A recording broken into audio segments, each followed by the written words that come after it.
So excited. Today I have a beautiful younger generation of refugee immigrants. People still connect very deeply with their own roots and Thai, and they're so exciting that to see Mayly Tao is from California, and Mayly's here to tell us about how she jumped in and turned her parents' business around with the trendy contemporary way of marketing, and not just that, but how she deeply feel connecting with her own roots and the tie with her family, and want to learn everything that there is to learn about who she is from her own origin. So thank you so much for being here, Mayly, and welcome. Thank you. I'm excited to be here, and especially around, a different generation of women. I feel that you can always learn from the older generation. So thank you so much for having me. We're excited. We're Um, excited. And what's special is Mayly have both kind of bond or connection between Chinese, which is connected to me, and she's also from Cambodia. Her parents from Cambodia, so it's connected to Sarah. And another bonus, she's connecting to the Thailand. And her boyfriend's Vietnamese, and my husband is Vietnamese. So there's a lot of connection here, extra bonds that we feel that so relevant with the conversation we're gonna have. So Sarah, like every day, happy Women's Day, happy International, happy Global, whatever Women's Day. mhm. Help us kick off this conversation. Yay, ready? All Ready? right. Yeah. Good afternoon, everyone. Good Monday. Happy Monday. Good. Happy Monday. Yep. Happy to be back. And today is a special day. The whole world celebrate International Women's Day. And we are here. We are international right here Mm-hmm. in our room here. So, without any further delay, let me just introduce myself very quickly. I'm Sarah M. Grew up in Cambodia, and I lived through that horrible time in the killing fields, and I almost didn't make it. I was struggling to survive. I I reached the time near death time a few times, but thank God, God saved me. He protected me, and He helped me to survive. Not only that, He helped me to escape, get out, and then also escape from Cambodia. And finally, I'm here. I'm so grateful that I able to live in the beautiful country and meeting a lot of wonderful people. So, and I wrote my book, um, How I Survived the Killing Fields. It's available on my website, sarahm.com. Right now, I'm an inspirational speaker. So if you ever need somebody to inspire your group, just reach out to us, to me or Lee. That's all I want to say today. Thank you, Sarah. Thank you. Thank you. Yes. Just a little introduction. So in case that you just stumble across our platform, or you're new, you don't know who these people are, this is who we are. And my name is Lea Tran, and I came from the refugee era, where people caught boat people back in the late 70s and early 80s. My family escaped out Vietnam. So I'm a Chinese descent. I was born in Vietnam. So I'm the second generation uh, minority from Vietnam. Now I'm also the second generation, or the first generation refugee Asian American here. So there's a lot of history going back, but we also survived. My family crossed the ocean, also near death several times, more than several times, and struggled the assimilation, how to survive in this brand new world of freedom. Sometimes um, there's a disadvantage when you come in empty handed, not knowing the language or the culture. So we did survive quite a bit to get here. So I also tell my story on the TEDx stage 2 years ago, and also last fall, I wrote my memoir, and it's called I Did Not Miss the Boat. So in case you want to connect with me, you can always go to my website, leatran.com. And I'm also a professional speaker. And also I am certified right now to help impact more lives by being a coach, by a life coach, transformation coach. So that is something is in the works. But today is a special day for all women to celebrate the glories, the thriving story, the struggle that we overcame, and how we sustain ourselves in this very crowded, noisy world. How do we stand out? And Mayly, I picked up her from another interview in a small group. Well, not small. I mean, the group is called Gaki Nang, meaning our own people in Chinese, the Teochew dialect. So it turned out that Mayly also have a Teochew background, which is, similar with my family. And I was just at awe to see how she described that, how she helped her family who owned a donut shop or a donut enterprise. I want to say this price. But so anyhow, I asked her to come and share her story as an Asian American, as a second generation, and as somebody who wants to know more about her roots and reconnect with her roots. So Mayly, welcome. Thank you so much. And I really appreciate both of you sharing your refugee stories. And for me to tell my story, I would have to start with my grandparents' story. So my grandparents, they were in Tao, which is in Shenzhen. It's a part of the same place my parents from. Yes. So it's the south of China, for those of you who don't know. And, apparently there was something terrible that happened, or was very poor, but they had to leave. So they went to Cambodia to search for a new life. Now, other Dichu people, they went to Switzerland, they went to France, they went to Vietnam, and, we just spread all over because, the conditions weren't great to live in. So my mom was born in Cambodia, and my dad was also born in Cambodia. Unfortunately, they lived through the killing fields as well. So growing up, my mom, she always shared her story with me, but in a way where I could tell that it was very traumatic for her. She would tell me the story, and I could see her crying, of tears. And when she would tell the story, she had to tell it from the beginning to the end, and she did not leave anything out. So a few things that I remember is, she said one day they just decided to take everything from them.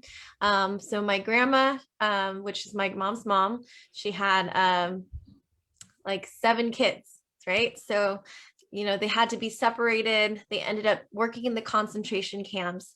And my mom always wanted to escape and was trying to convince my grandpa, we got to go. We can't live like this. So they tried to escape once. They were caught by Vietnamese soldiers, put on a bus, brought to the top of Dum Rak mountain, and then they were dropped off there, and there were bombs and dead bodies everywhere. My mom said it took about a week to get down.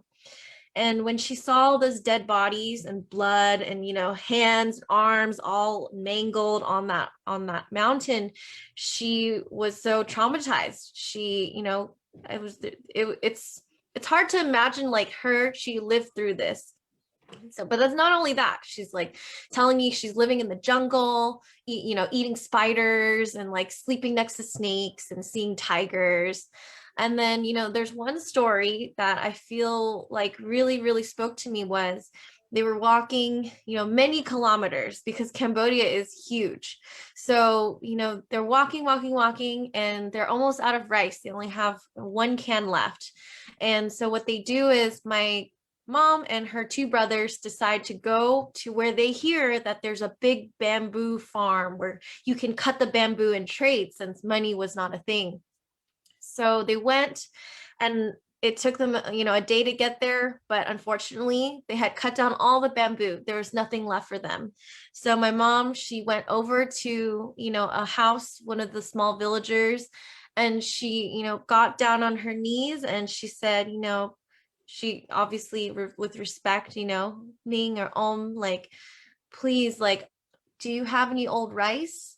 Do you know, can I work for you for a few days? Like my whole family is, you know, we're going to be out of food.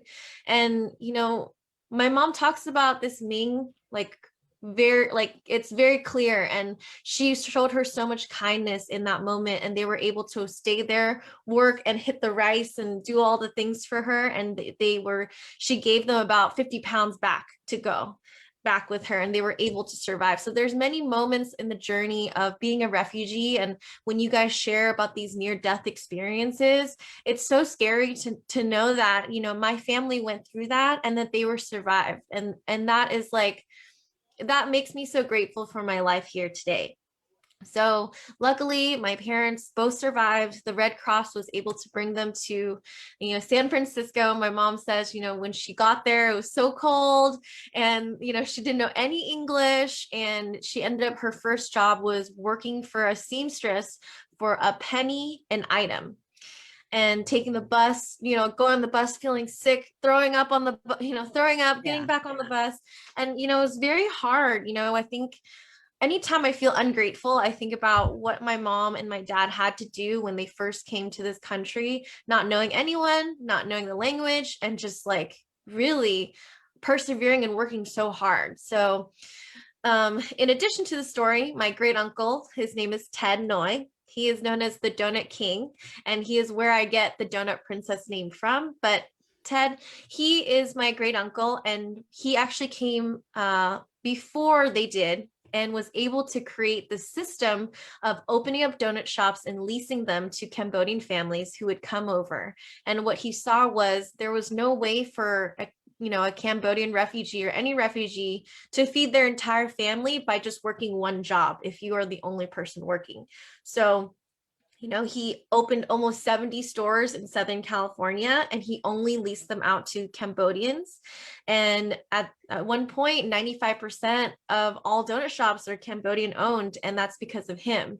Now, he ended up gambling most of them away, but he did leave this really amazing legacy. And when I understood his story and got a little older, that's when I took the Donut Princess title. So I was born here in Los Angeles, and, you know, my mom and my dad, they worked every day.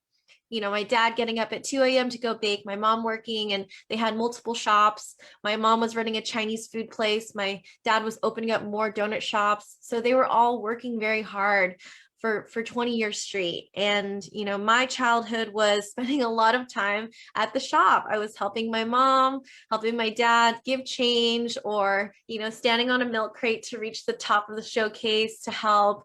And, you know, just giving my dad business ideas, you know, and he trained me at a young age by playing like the game change. So he's like, okay, if I give you $20, how much do I get back?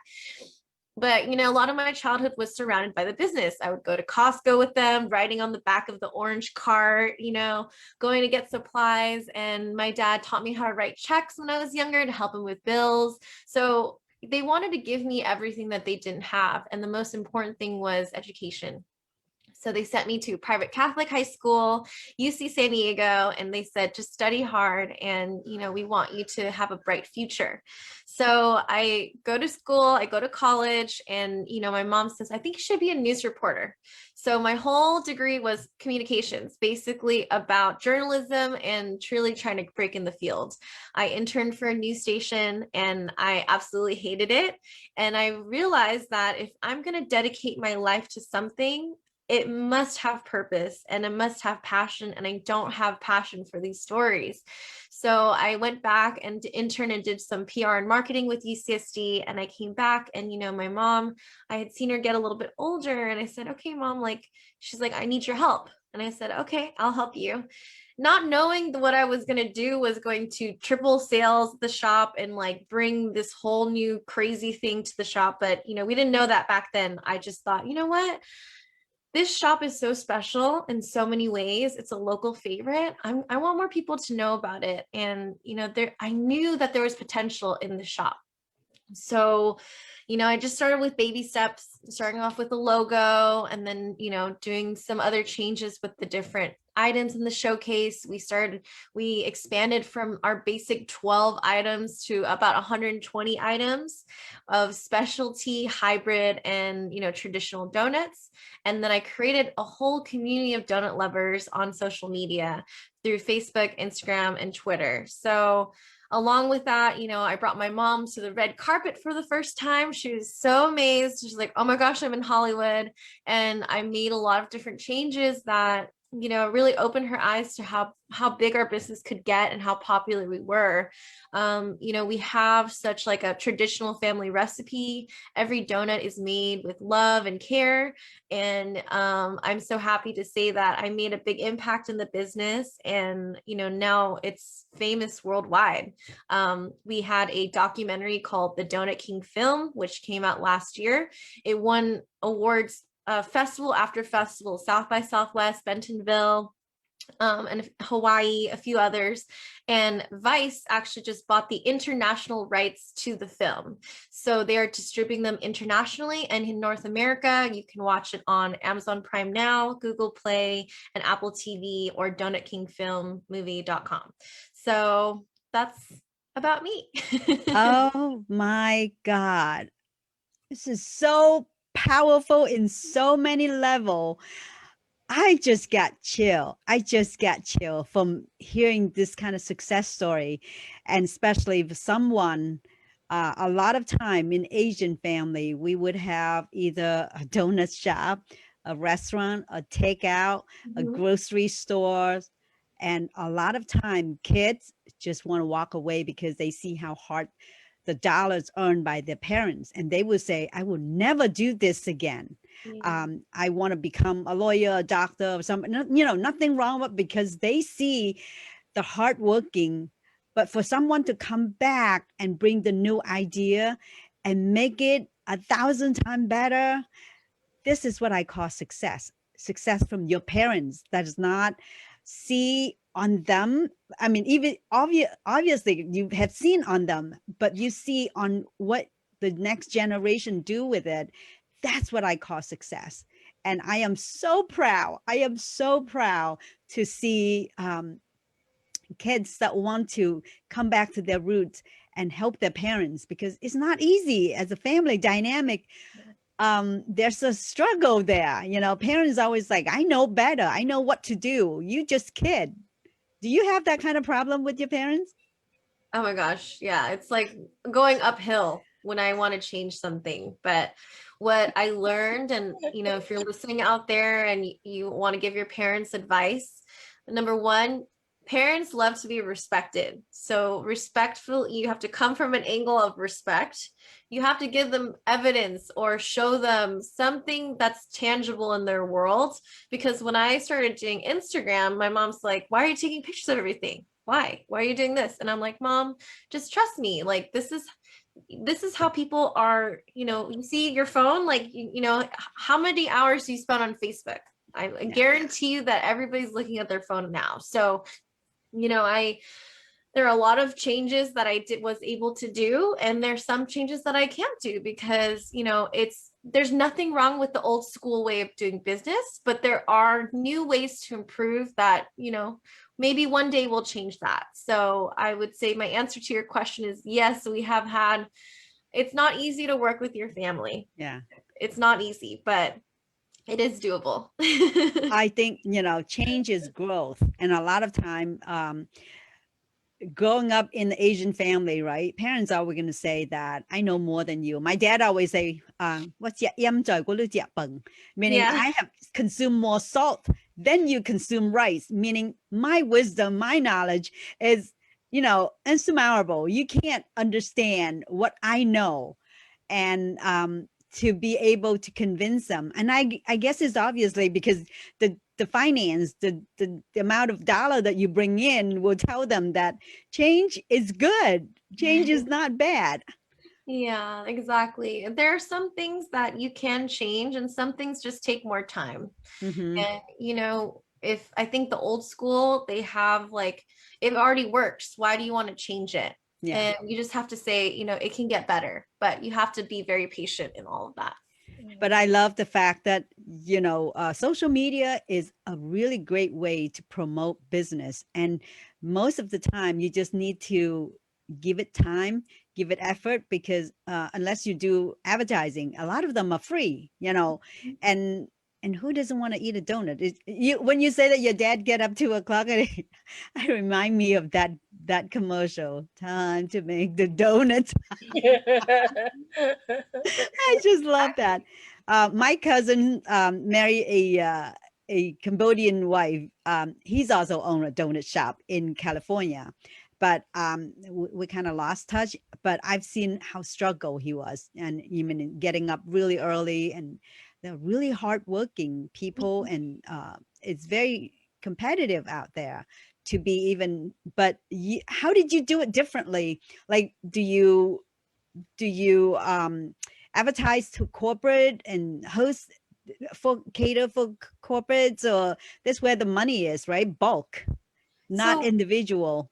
So I'm proud to say that, you know, working with my parents and taking over the shop, there was always $0 for marketing. So I had to Mm, get very creative with what I wanted to do. But I think what I did differently was, you know, I was the face of the company. When people walked in, they saw my face and they got the same kind of hospitality that my grandma would give me when I would go to her house. And, you know, Jepang Ha boy, which means, did uh-huh. you eat yet? No, Yeah. not even hi, no hugs, no I love you. Just, did you eat yet? By the And way, that's how Chinese greet each other. yeah, yeah. That's We're like, very concerned about your stomach. yes, that's the only, like, that's the first and only thing they'll ask you. But, you know, my grandma, she watched me because my parents, you know, worked a lot. And, you know, anytime I came home, it was like, are you hungry? Like, Hmm. eat now. And I'm like, okay. So that same kind of feeling of comfort and hospitality has definitely stemmed from my grandma. And, you know, I think what else I did differently was I really just got creative, and I put myself in the shoe of the consumer or the client. Like, what would this person want to try? Or what does this person think that it's crazy? Do you like this? Do you like that? And like really thinking about people's purchasing power and also their eating habits. So, you know, we have vegan donuts and gluten-friendly donuts for those who have dietary restrictions, but we have the traditional ones if you're just trying to get that old-fashioned donut or buttermilk donut. And then we have the crazy ones for all the, you know, the yuppies and the younger generation and all the kids that come in. Like, I've seen whole generations grow up. Like, I've seen them when they were small, and then they've grown up, and vice versa. Their parents have seen me grow up since I was younger too. And, you know, in your comment about corporate, that's kind of just came with our location and really being able to do custom items. So we do custom letter donuts, which you can get any message in donut letters and alphabet.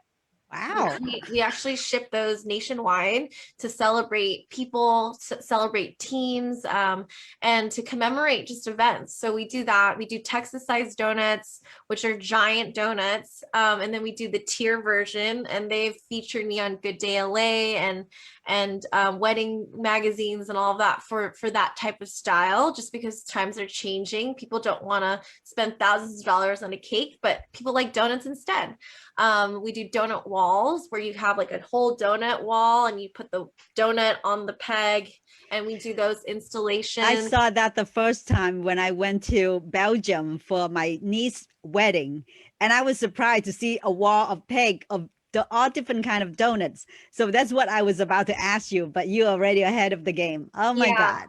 And just creating, like really changing donuts to be an experience. Yes, Mm. we are all familiar that it is the food, but how can we make it fun, lighthearted, nostalgic, and bring it to this next level? And, you know, I feel like you're right, it's so much work. And there are many days where my mom and I would work 8 to 20 hours a day because, you know, we have to be there and we care about the business. There's so much love that goes behind it that, you know, you can just tell if it's a good donut or not.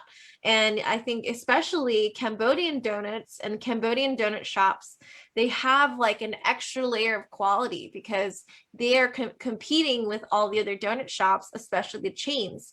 Within 1 mile of my shop, there are 5 donut shops, Wow. and there's a 6th one coming. But you know what? we have to stand strong and we have to work hard and keep our quality and, you know, try our best and really advocate to support small businesses at this time, because everything helps now, especially with the pandemic.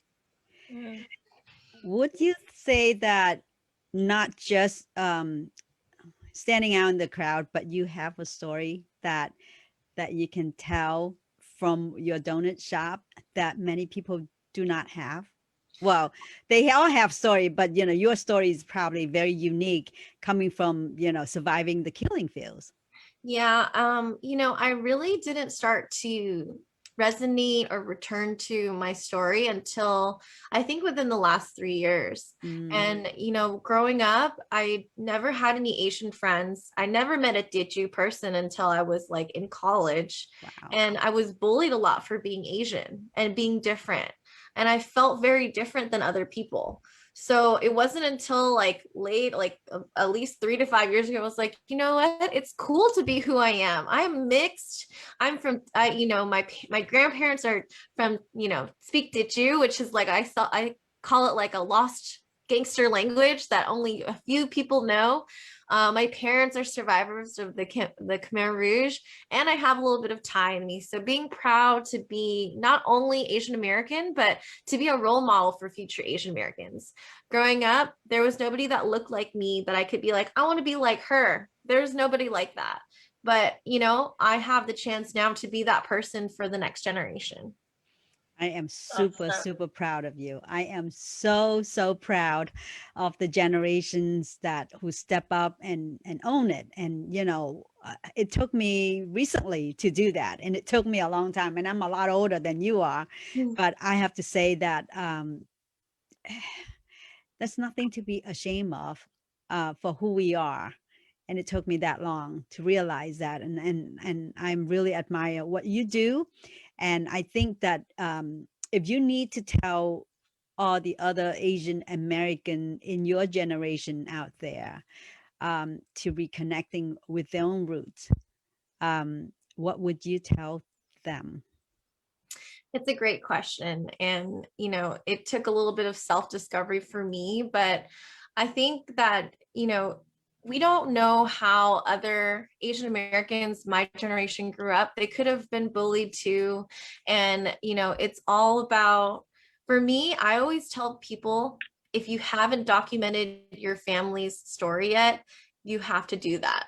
And you can do it through writing a book. You can do it by just typing it out and understanding your family tree. But you know, my parents, they never had artifacts they could give me. They didn't have great grandma's earrings to give me. They had to trade that to survive the war. They had nothing with them.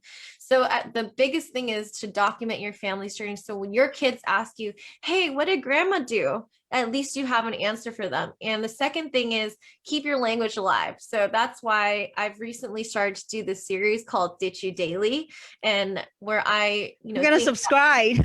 yeah, you totally should. So Teochew Daily is like, I think that, you know, younger generations, they spend more time on Instagram and TikTok. So I basically do a word a day to really keep the language alive and encourage people to practice, because if you don't practice, you're going to lose it or you're going to know less. So, I mean, my biggest message is be proud of who you are, and no matter who you are, and also don't be quiet and speak out your story. You know, I think we are raised to be quiet. We're raised to not stick out. We're raised to be like any other person. You know, don't harmony. Don't make a scene. But it's our time now to use that voice, especially because of all the things that have been going on with the elderly Asians and just seeing like all the hate crimes happening all over the US.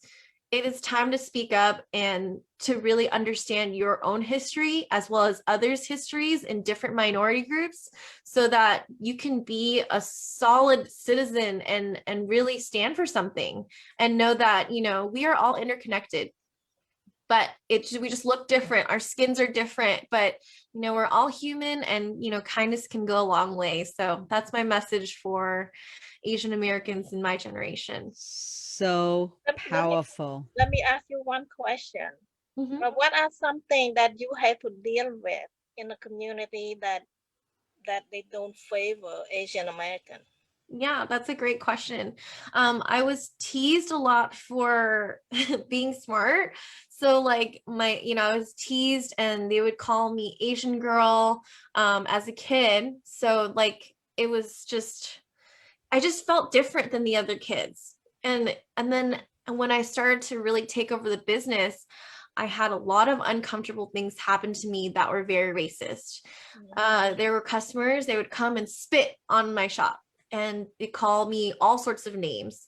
There would be, men who are not Asian who really generalize and try to hit on me, but also they are saying, oh, like they're always saying like ni hao, or like they're saying something in Japanese and it's like, I'm not Japanese. Did you ask me what I am? So it's a lot of this generalization and learning how to have the courage to speak up about it. But yeah, I mean, there's a lot of things also that I kind of just buried away. I just let it go already because I understand that maybe that other person's not educated, or, it's so easy to generalize and stereotype. I mean, I was talking earlier to Lee, and it's like there's even stereotypes in our own culture as well. So, it's just like before you say something, just try to think, take a step back. But I think that because I've gone through all of that and felt misunderstood, all I want people to do when they're around me is to feel understood. As a human, we all want to be understood. We all want to be accepted. We all want to be heard, be seen. And like you said, Mayly, lots of time Asians just want to blend in and not rock the boat, and they don't want to stand out. They want to just do their things, get their family, and be peace. And sometimes we got lots of pushover because people think that they can do that. And I am so glad that you speak up, tell your story. And Sarah and I have this platform because we want to feature people's story. We want to tell our story, not just a thriving story, but many layer of story. And we definitely want to have you back. Sarah, I think Sarah agree with me that there's so many area that we have not touched on. I'm sure Sarah is itching with all those Cambodia Thai story, other thing that she has in mind. And I do have a lot of question I still want to ask you, but we're gonna have to have you come back, see how you do the Donut Kings movie, and with other things that the dynamic in the family and how you overcome them, and how you rise to where you are.